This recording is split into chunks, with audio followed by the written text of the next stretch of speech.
specialize in music most people hate. Thanks for tuning in. Make sure you check out our Facebook page, Instagram, and our website. Let us share the noise with you.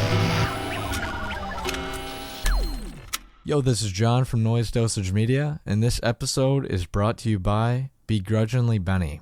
Interested in putting something horrific and grotesque on your next piece of merch? Benny is tucked away in the fiery depths of COVID quarantine, blasting the filthiest of old school death metal and drawing hideous creatures that he is waiting for you to adopt. Go over to Instagram and follow at BegrudginglyBenny and contact him if you would like some really weird original art for your band or label.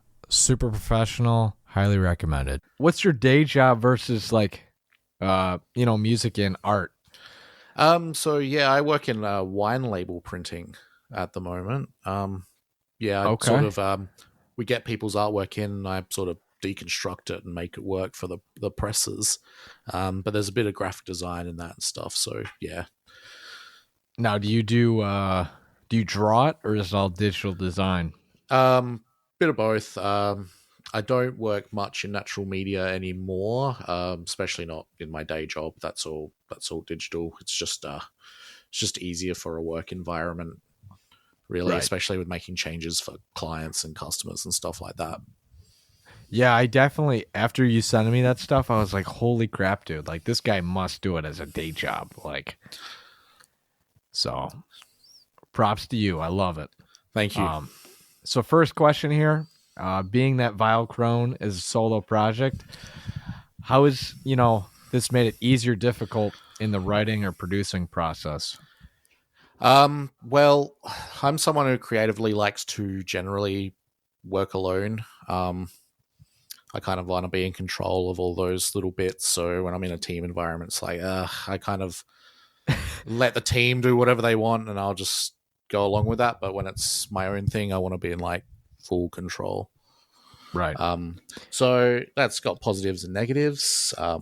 Because you might come up with a riff one day and be like, oh, this is really sick. And then the next day it's like, this is the worst thing I've ever fucking heard. Right. And you don't have that bandmate or something going, oh no, that's great. Or no, that's shit. Stop doing that right now. So you kind of gotta I'll send stuff to friends and get their opinions once the song's a bit more formed. But generally it's kind of fighting your own anxieties a lot of the time. Right. Fighting your own head. I was just about to say fighting your own head, man. Me personally, I feel like what I do recently is anytime I play guitar, I record it. Within the last year, I've been doing that, and I am so glad because I played guitar for 6 or 7 years of my life, and I think I lost, I could have wrote fucking 4 albums by now. Yeah. So, but you started how many years ago? So, okay, so this is where it gets convoluted. So I actually got my guitar, which is the guitar I used to record the album, when I was about 16. So, I learned For Whom the Bell Tolls on my friend's guitar. Same. And then, he showed me it and I was like, this is easy. It's like, cool. So then when I eventually got mine, it was straight into playing Mayhem and Burzum. Right. That was, and then sort of, so I had that, but I was never joining any bands. I was kind of in, I was in a high school band. We sort of we all liked different genres, so it just didn't work. Right. I was vocalist. The title of the band was High School. The high school band. Yeah, basically. We were called Seldom, actually. Okay. Never mind about that. Not in any way black metal. And then but when I had my guitar, me and my friend who got me into black metal, we sort of started a 2-man thing called Grimfrost. Okay. He wrote all the music. He hadn't have a guitar yet. He's an exceptional musician now, by the way. But so we had my crappy guitar. We didn't have a bass, so we faked the bass bits on guitar. So I think one of our songs floats around on the internet somewhere, but we sort of never really went anywhere with that. We did 2 songs, and then he went, he went one way, I went another way, and then I didn't really do anything for a while. Then in when I was sort of in uni, I mucked around a bit with some industrial, made a couple tracks, but again, Nice. didn't I really could do definitely anything. tell that in your music, Yeah. man. For Thanks. sure. But then, I just sort of, because I just finished uni, I was like, I got to get a job now, like, because I did illustration and graphic design. So it's like, that was the focus for, God, about 10 years after that. So I really didn't play or practice or anything in that time. Right. I might have picked up the guitar and mucked around with learning a Misfits song here or there or something like that. But I'd sort of like, I'm not a musician, put that out of your brain. You got to focus on getting a job in your field. So at least you've got that.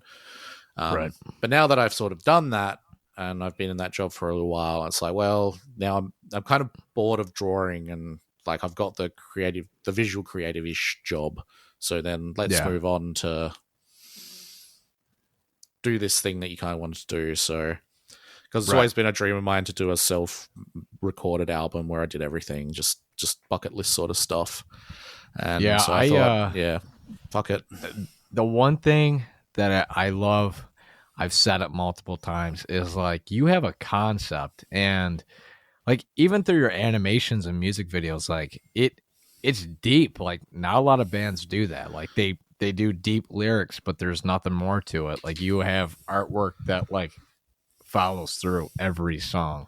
You know, every single has a different piece. Thank you. So, yeah, that's just me flexing, I guess. I can't think of a better word. Flex. Just like, it's just, it's like I want it to be a audio thing. I want it to be a visual thing. Like I don't do as much as I'd like to do in it. Like, some of it's kind of a little bit half-assed. I'll put that out there, but because I just want to have that whole image sorted. Just it's a full package, right? If that makes any sense. So my next question off of that would be, what do you think like your main purpose is like in your whole life? Oh, that's a big question. To exist, whatever that means. Right. I feel weird as a black middle musician. I'm just gonna. This is off on a tangent, but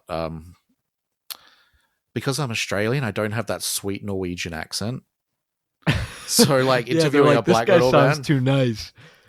It's like, so I recorded it in the dark forests of Lillehammer. It just doesn't sound right with my Australian accent, I just, I picked up the guitar and I thought about Dark and Evil stuff for a while, Yeah, it's funny, man. But anyway, I'm off topic here. No, it happens all the time. Yeah. It's the best parts of the freaking podcast. I guess it's it's just the joy of life, have fun. Like that's why I did this. This music project was to challenge myself and have fun. Like I don't, like you said that you think the music is deep and stuff. I kind of don't. Like it's just fun expression for me. I almost like some people, some bands like, oh, we write this, so personal. This is a personal song. It's how deep I am, man. It's like, like the deepest, like what I think is the most emotional song on my album, which is As the Fire Fades, is about a video game. Right. It's I guess I should have restated that. What I meant was like, it feels like you, like. In the music video, it seemed like you had a pure path of what you wanted to do. You know what I mean? Yeah. So not like like emotional, I guess. No, I get that. That's cool. That makes more sense now. Right. You're like, what the fuck's this guy mean? So, would you say, the daughter of ancient ways, a timeless mother with an ice cold heart named Apostle, is that going to be the main concept of your music?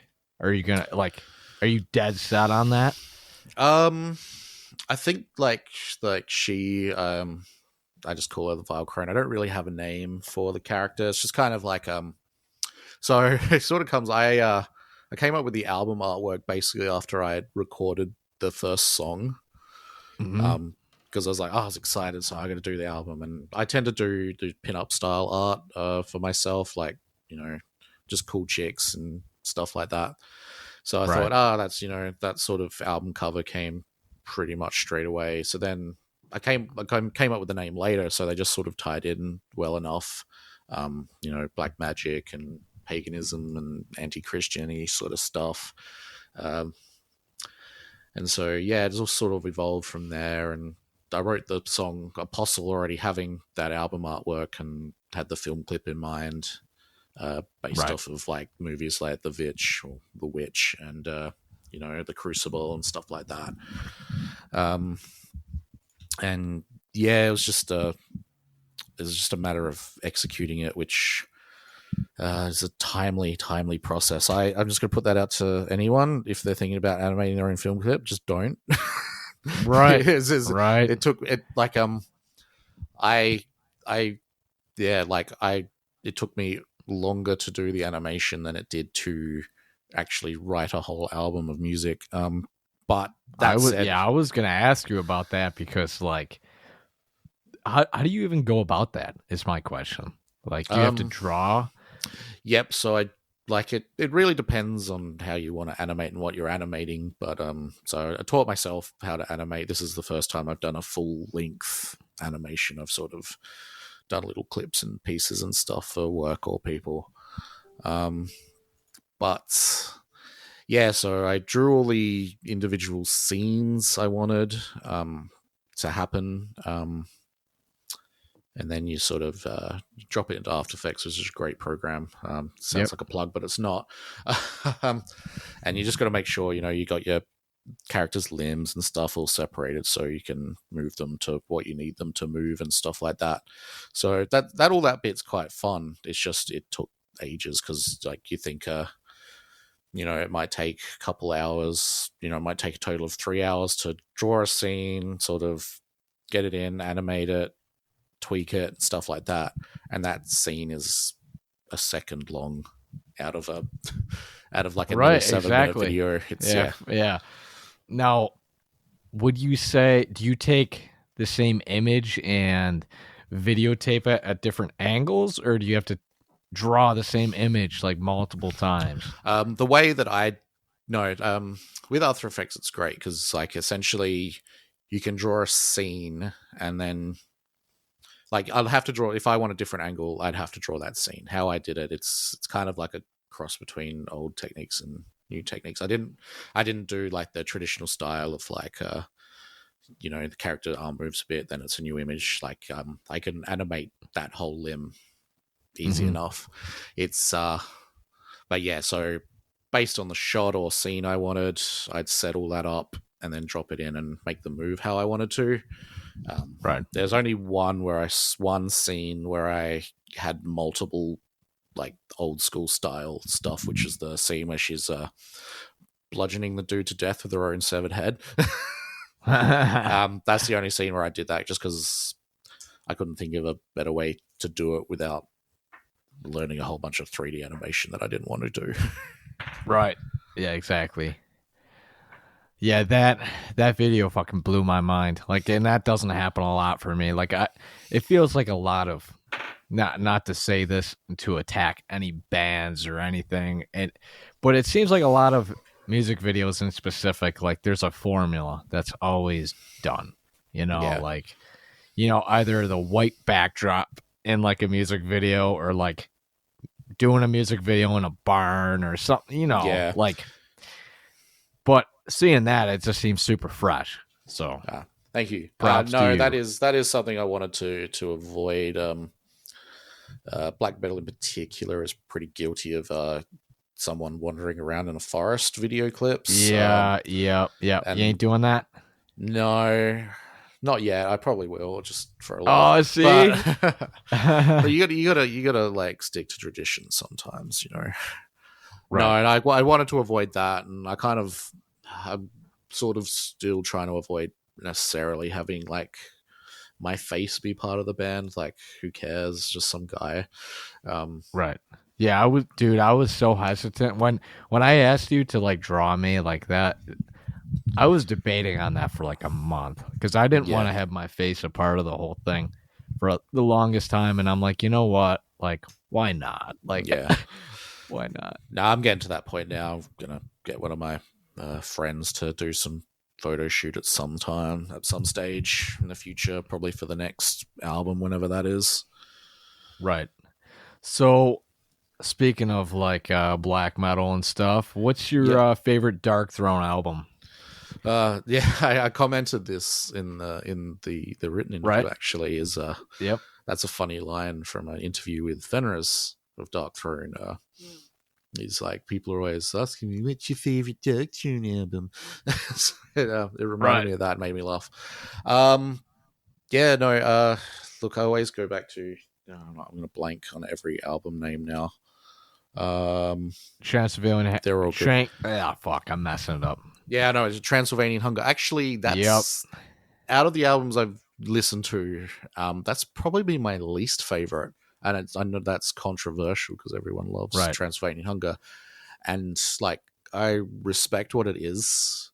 And in fact, when I started recording, I was like, I'm just going to rip off Transylvanian Hunger. That's what my album's going to be, just to muck around making music. So I'm going to put my name on it. Fuck it. Yeah. But it's sort of like, you know, I kind of find being creative is a bit automatic. So then it went off in another direction, which is fine. And I'm not saying it's my album's better than Transylvanian Hunger. It's not, not in any way. Right. But like, oh geez, where am I? I'm gonna have to look this up now. I'm gonna look like a fucking poser. It happens. I actually really like Soulside Journey, their death metal album, their first one. It was really good.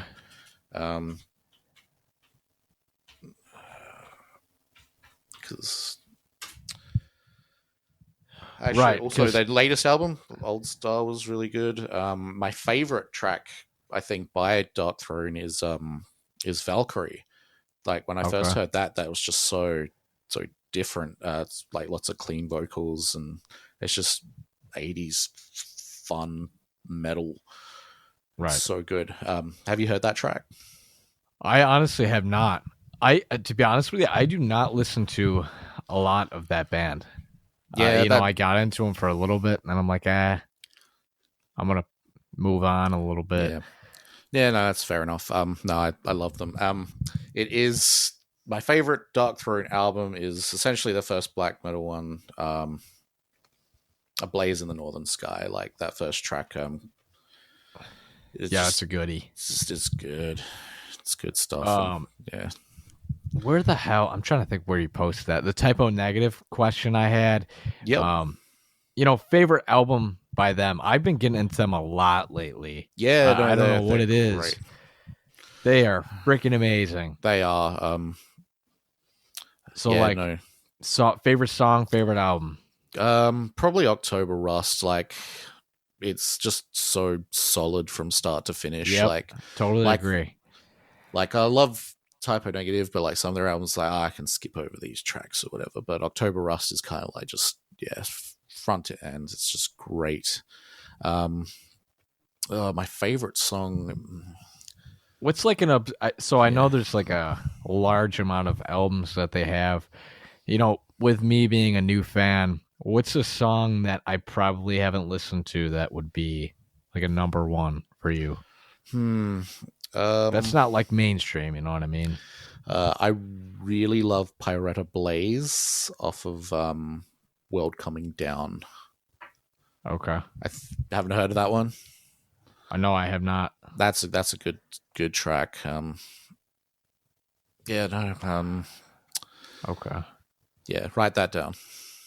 I got it right on my Spotify right now. Plugging it. So I asked this question for every person on here starting yesterday because I like plugging bands at the bottom. What are some local bands to you that are making a move in the scene, if there is one? That you enjoy. In terms of black metal, I can't really comment on that. I've only just discovered there's a whole bunch of like solo artists in SA doing the same thing that I'm doing, but I've not actually really listened to any of them yet. In terms of like Metal, just got to plug friends bands here, like my friend Yeah, Joel do and El Kira. I've just done a new logo for him for a new project he's starting. I've done work for him before in his other bands, Gore Laps and Blood Covered Shovel. If they're still around, I'm not sure if they are. But mostly, Well, we're gonna plug them either way. Yeah, plug them either way. And mostly got to plug my mates in No X5 or no. They're more like a post-hardcore sort of pop punky party rock skater band, but we're good mates with them. Real fun.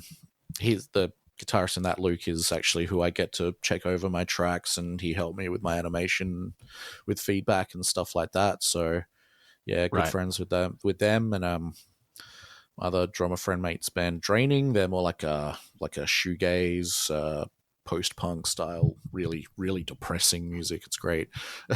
So I'll plug them. Hell yeah. So last question here I have is, what is your end goal with Vile Crone? I thought your answer on this interview was fucking hilarious. Oh yeah, no, it's just about making here, let money. me restate. Let me restate it back to you, and then you can give me an answer verbally. Yeah. What is your end goal with Vile Crone?